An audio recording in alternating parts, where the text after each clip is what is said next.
Let's start where we left off. Maru is arrested under suspicion of murder, and as the police are taking him to the station, waifu stands in front of them and assures MC that he has nothing to worry about. She will get him out as soon as possible, no matter how far she must go. Maru thanks her and tells her to take care of his family. Director Choi standing on the side asks that Maru is still worried about his family after all this, and he has a long way to go before he becomes like Juno, now. All creepy like he asks Maru would it be better if he tore those bastards from Charlotte and his family all apart? Maru replies that he did say his name is Choi Kijung, right? And he tells Choi that even if he has to die, he will tear him to pieces with his own hands, and gives Choi a death stare. Choi can't wait for MC to get out. Scene shifts and we see all the managers rushing to tell Director Shim that Maru got arrested. What's going on? Everyone is in waifu's office and Kim Yang is just stuffing herself. Waifu states that yes, Maru has been arrested by the police. Managers tell waifu to go save Maru immediately. What is she still doing here? Waifu tells them that the police looked over the problems caused by her brother, and only arrested Maru. This means that the world group has people in the police. Then let's leave it at that. Lady President, Kim utters, stuffing her face. Kim asks why are they trying to save that little butcher guy? She lost her job and was chased out because of him. What more does he want from her? Managers are shocked to hear this. How could she say something like this? They went through all this together. They have a connection, they have to save him. Kim states that if weren't for Hamaru, they would have been fine and without any problems. And if he was dead, they'd all have it comfortable, so why should she go save him?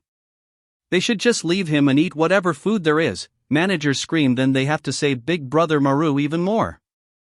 It's all thanks to him that Kim is even allowed to eat at Charlotte as much as she wants. Kim is completely shocked to hear this, and she asks the president if it's true, that she's able to eat thanks to her comrade Butcher. She couldn't eat without him? Waifu states that she treated her well because she was in Maru's group. Kim is pissed. She didn't know that, and in anger she storms out. One of the managers asks where is she going. They should plan something together. Kim tells him to forget it, and they should just stay there quietly. She's going to bring that fucking Hamaru back. Scene shifts and we are at the police station. Maru and detective are sitting in the interrogation room. Our butcher thinks that even though waifu said she'll get him out, he doesn't know how long it may take. There's no way that Director Choi would just stay still. Meanwhile, detective states that Maru has changed a lot since he first saw him. First the drugged ribs and now murder. He finds it funny how Maru is involved in both accidents. MC is thinking that rather than waiting, he needs to get out of here himself somehow. Detective thought that it was the World Group's doing, but they found blood traces of World Livestock workers in his house. Then his boss Director Hong was killed, and then Maru appeared at his funeral with Shim Moon-young, and so he asks MC, what is his relationship with the World Group? As he puts out his cigarette he tells Maru that he wants to help him so he better speak. But if he's wearing the face of a murderer who killed dozens of people, then how is he supposed to help him? And he tells Maru to talk openly with him. But then enters this superintendent on Kiju, and he tells the detective that it's been hours. Maru might starve to death and the detective didn't feed him anything, so this guy brought some food for MC to eat. All happy and smiling he tells the detective that humans have to eat in order to live, and so he should feed him and then question him. Detective tells this guy if he came here to complain about food, he should just leave it here and go. Now all serious on tells the detective that food may be just food, but the mayor was really pissed off. How can they arrest MC by threatening him with a gun, when the evidence isn't clear? Which they are currently searching very hard for, so the detective should let the suspect eat and come back quickly, and he'll watch Maru in the meantime, so the detective eaves and tells on that he'll be back very soon, so he should take care of Maru, and he shuts the door. On states that this detective is a really uptight man, right? All smiling he tells Maru to be at ease, and he states that his superior helped him get here, so Maru should eat slowly and then talk. MC wonders if waifu did this, and tells MC that this food is restaurant level, he must be hungry so should eat quickly, and if he's uncomfortable with the handcuffs, he can take them off. MC thinks that he was worried for nothing and this is a relief. And just like that scene shifts and we see someone pouring tea for World Group's president. She is sitting in her office with her shirt open and states that this is ridiculous. One guy was told to bring a man, however he got arrested for fighting in a public space, and we see the huge Director Choi drinking tea from the tiny cup, and then there's the other guy called the vice president. He openly flirts with women at his company, and that lowers his corporate value. Here we see the traitor bastard brothers shaking all over the place to drink his tea, and so chairman asks if they both want to die by her hands, because of the problem they caused at Charlotte Hotel. The media started playing around with the issue of President Shim's lack of skills, and thanks to that she'll have a hard time moving for a while, so the bastard brother should take control of the board of directors in the meantime. This shaky bastard understands his assignment, and senior director Choi also has work to do, but Chu tells him to control his hands. If emotions take control of him, he's going to make mistakes. Now you. Asks if Choi is dissatisfied, and with that scene shifts and we are back at the interrogation room, and On is smashing Maru's face in the food, and looking extra creepy. He wants to have some fun with MC. Now Maru figures out that this On is with the World Group. This piece of shit tells Maru that he caught On fast, but what can he do with that information in the police station? Now we see a bunch of people walking towards the interrogation room, talking that Detective On left this area empty, so people wouldn't come here. He also turned off all the CCTVs. No one is going to know what happens here for about 30 minutes, and we see this group of people with a leader walking towards the room. As the leader is about to open the door to the room, he states that a powerful group should use their power like this, and he calls Choi a fool for thinking that this would be so difficult. And as they enter, they smell blood and wonder why the room is so dark. The leader notices someone sitting and asks if this fucker is Hamaru, and how much was he beaten for it to reek this much of blood in here. And where did Detective On go? The leader wonders if Detective On went to the washroom, so he shakes Hamaru to wake him up, and tells him that the chairwoman is waiting for him, but a bloody head falls back, and would you look at that, it's dead Detective On. Even the leader is shocked to see Detective On like this. Gang members can't believe Maru killed a detective in the police station without any fear, and the blood is still warm, so that means it hasn't been long since he died, so MC couldn't have gone far. Now lighting his cigarette, the leader states that they need to find MC fast, before the other flies in the group get involved, and so he sends all the gang members with him after Maru, and they are allowed to cut off his legs, or they can cut him down the middle. They just need to bring him back. Breathing, MC has escaped the police station and is out in the open now. We start the next chapter with a little flashback of Maru getting his face smashed in the noodle soup, and On asking him how the food tastes now. He tells MC that others will be coming for him soon, and MC realizes that this guy wasn't sent by Shim, and figuring out he is with the World Group. Scene shifts, and we see some naked female stuffed into a locker and someone cursing Maru, and it's Kim Young. She knocked out a police officer and is now wearing her uniform. Man, she is thick, and she asks if that stupid bastard Maru is really going to make her do this. If it wasn't for Charlotte's buffet, she wouldn't have cared if MC croaked. Now, dressed up and looking extra sexy, Kim is looking through all the interrogation rooms, and all the while calling MC an annoying bastard. What am I, his mom? Do I have to do everything for him? Kim asks. MC should just wait until she finds him, and then she'll smash his head in and make it look like an accident. Time for judgment has come and she has reached the last interrogation room, so Kim readies her baton. She whips it open and is ready to beat that stupid bastard Maru. She kicks down the door, all while screaming that she'll rain down hellfire on his skull with her club of unrelenting justice. And she tells Maru to come and put his head down, but Kim is shocked to see Maru holding a bloodied bowl and beating the detective. He turns and asks how did she ended up here. Kim is completely freaking out. You crazy bastard, you killed a detective of the Republic of Korea in a police station. She asks, and has this stupid lunatic lost his mind? Maru tells her that this detective was a World Group lackey, and he said his group was already on the way here, so MC couldn't just sit back and let it slide, so he decided to frame them for this, and he's glad that Kim came here just on time. Now Maru tells Kim to make sure the police believe that this was the World Group's doing. It shouldn't be hard for someone from the World Group, right? Kim has no idea what's going on. You shameless, disgusting bastard. She yells at MC and tells him that she came here to help him because of Charlotte's buffet, and now he expects her to clean up this mess he made, and so she refuses even if it kills him. But she stops when Maru utters the word Hanwoo. It's like the Korean version of Japanese Wagyu. Maru tells him that this is nothing compared to jumping the border, and he'll buy her A2 plus Hanwoo full course unlimited until she's stuffed. Kim is now salivating and states does he really think he can buy her with his capitalist temptations, so MC ups the ante by offering lifetime free meals at the Charlotte buffet, and so our North Korean glutton agrees, and tells MC to just leave it to her. As MC is leaving, he tells her to call in when she's done. Kim states that she'll gladly be taking these kinds of deals from now on. And our butcher is on his way back to Charlotte, and with that we are back to the present. This gang leader is sending his goons after Maru. He steps out to give orders and we hear Kim cursing these stupid bastards, all Spider-Man like she is hiding in a corner stuck to wall and thinks that these people got here faster than she expected. She is annoyed that Captain Kim is here, and to think the person she hates most would show up. She drops down in a sexy pose and thinks that she would like to kill him here and now, but she wouldn't be able to cover it up if she killed him, so instead she plans on creating a ruckus and then slip away for her Hanwoo, and so she peeks out to see if the coast is clear, but Captain Kim kicks the door and it slams into Kim Yeon, and that's how he says hello to her. Alright, we have two Kim now. Our lovable glutton will remain Kim and this bastard Captain. Kim is hit bad on her face, and as she falls to her knees, she can't believe he find out. Captain tells her that her smell was practically radiating in the room. How could he not find her?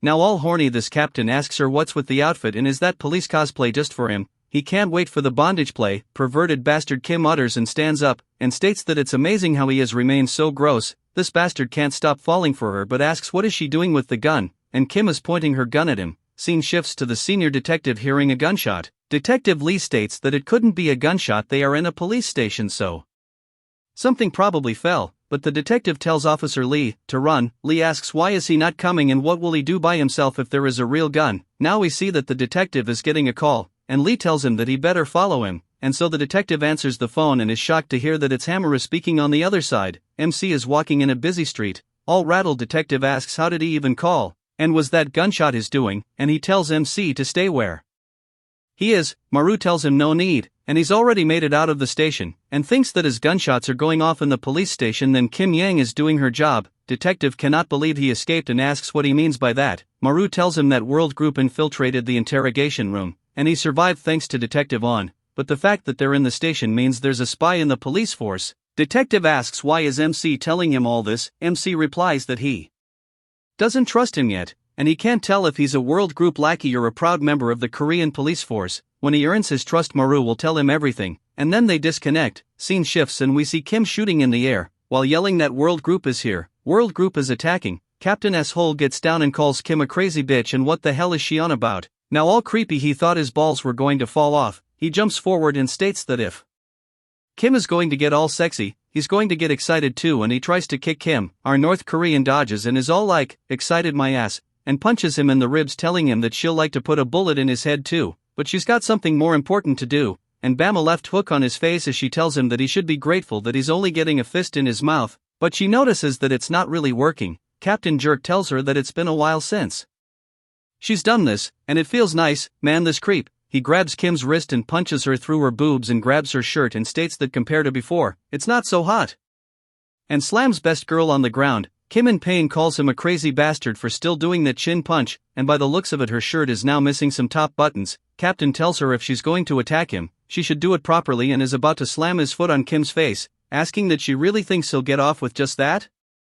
But Kim dodges to the side, tucks in her legs and slides to the side. Fuck, you dirty bastard, she utters in anger and pulls out her knife. Now ready with her reverse grip fighting pose, she asks if this one is good. This creep is impressed what Kim pulled out, and so he wants to pull something out too. And as they run to attack each other, this piece of shit captain is about to pull out his dick, and tells Kim that it's pretty big. Can she handle it? Kim taunts him to bring it out, and she'll cut it up. Ouch. But suddenly Detective Lee appears with his gun pointing at them and tells them to freeze. Both Kims are shocked to see and hear Detective Lee.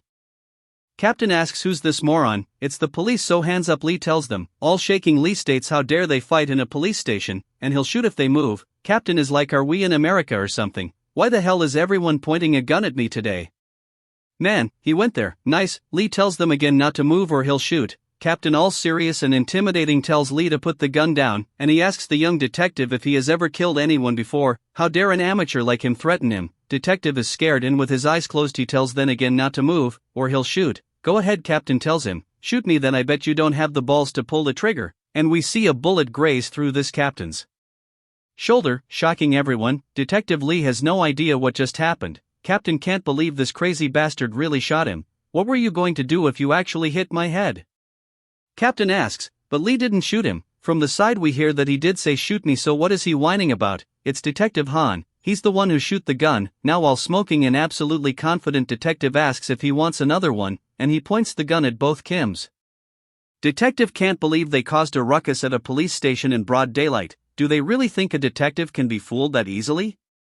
Detective looks at the side and asks the damn world bastards if he should put a bullet in their mouth to wake them up like before, and he sees Detective On all dead in the chair. Detective Lee checks on and states that he's dead. Han asks if it could be from the gunshot they heard earlier, but Lee tells him no, it looks like he died from getting beaten with a blunt object. Han is angry at these World Group bastards, they really crossed the line. He points the gun at Kim Young and asks which one of them killed Detective On. Kim with her hands up tells him to look at their clothes. She's a police officer, she was in the middle of stopping this world bastard from causing more trouble. Now Detective points his gun at Captain and states then it was him. A fellow officer would never kill a detective. Kim is acting all smug. Captain, all confused, asks what the hell is Kim Young doing to him. Detective asks Kim Yang if he should shoot this bastard again for police harassment. This bastard is scared and tells them he didn't kill Detective On, and he thinks that did consider the possibility of Maru escaping, but he didn't think something like this would happen. Kim is adding wood to the fire and states that she saw this perverted bastard kill Detective On, and now he was trying to get rid of her because she's a witness. Captain is getting angry and yells at Kim to not spout bullshit like he killed Detective On. When he came here he was already dead. Detective Han is not giving a fuck and puts his gun in this bastard's mouth and tells him to shut up. If he says one more word, he's going to pull the trigger, and as of this moment Kim Soo-hyun is under arrest as a suspect of murdering a police officer. Our glutton is happy with this decision. Detective Han tells Detective Lee to lock him up, and so Lee is putting handcuffs on him, but the bastard keeps yelling to let him go. They can't arrest him without any evidence. He didn't kill On, and so Detective tells Kim to write up a situation report right away and moves past Kim. Kim salutes him. Yes, sir. Detective stops and notices that Kim's salute is different. Kim asks what does he mean by that, and realizing what is going on, Detective tells Lee to get Kim, but she starts running and asking what's wrong with her salute. Everyone in North Korea does it like that.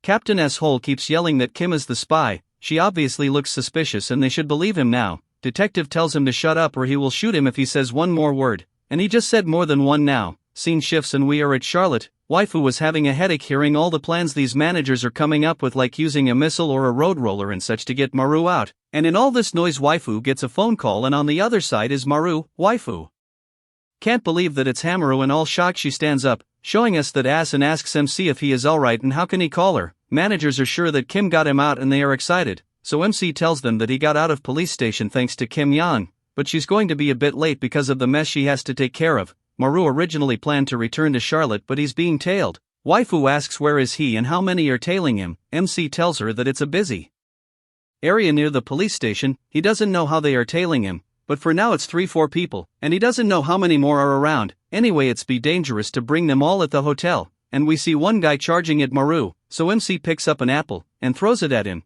and tells Waifu that he'll take care of them here. Waifu understands and is ready to send reinforcements, but MC tells her not to. Her brother could come back to the hotel, so it'd be dangerous to withdraw her hotel troops, and he'll take care of everything here without drawing much attention, and he jumps the thug and knocks him out, and puts him to the side. He is at a place with a lot of people, so it's going to be chaotic very soon. Waifu asks then what should she do. MC, while walking past a normal looking dude, tells her that he'll handle everything here and she has to deal with the cleanup. This nerd is about to equip his blade, but Butcher slices his hand and tells her to send a vehicle so he can get out of here quickly, and while talking MC stabs the nerd in the neck, killing him. Waifu understands the mission and will fulfill his request immediately. Now MC looks around and figures out that they're not rushing at him all at once, but instead they are coming at him one by one. This means they're trying to stall for time, so he doesn't go anywhere, and so MC decides to run into an alleyway, and he knows if he does that everyone will run after him, and that's exactly what they did. This way Maru can take care of them all at once and then return to Charlotte to protect his family, and we see Maru dodging the attack and stabbing this unlucky bastard right in the ribs,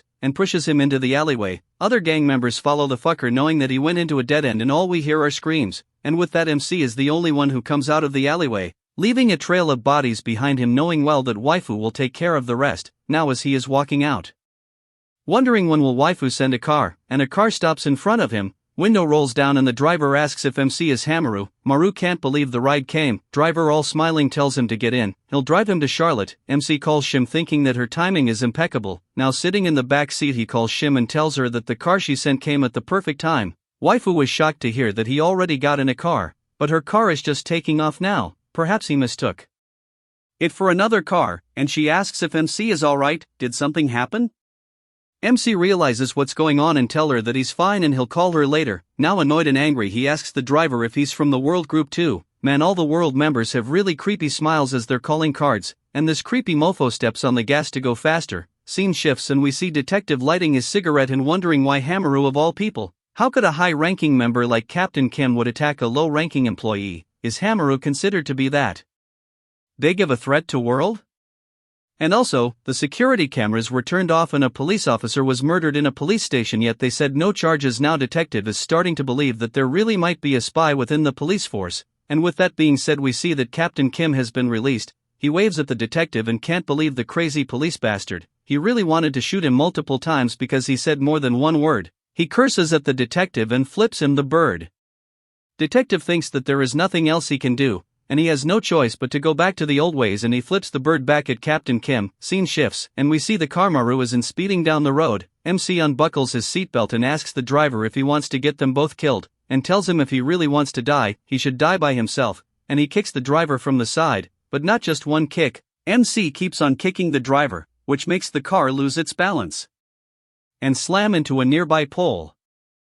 Now Maru kicks the door open and gets out, nearly escaping death, but he doesn't have time to worry about his hurt head, and thinks that they shouldn't have known his route and destination, yet they knew his exact location and followed him, and the car stopped right in front of him. What if they anticipated that he was going to escape back then these guys chased him? Now in panic, MC starts checking all over his body and finds a location tracker. He knows this is a big problem, and MC senses danger, wondering if they were stalling for time so he doesn't get back, and figures out that Shim is in danger, and so he calls Kim Yang and asks her where she is.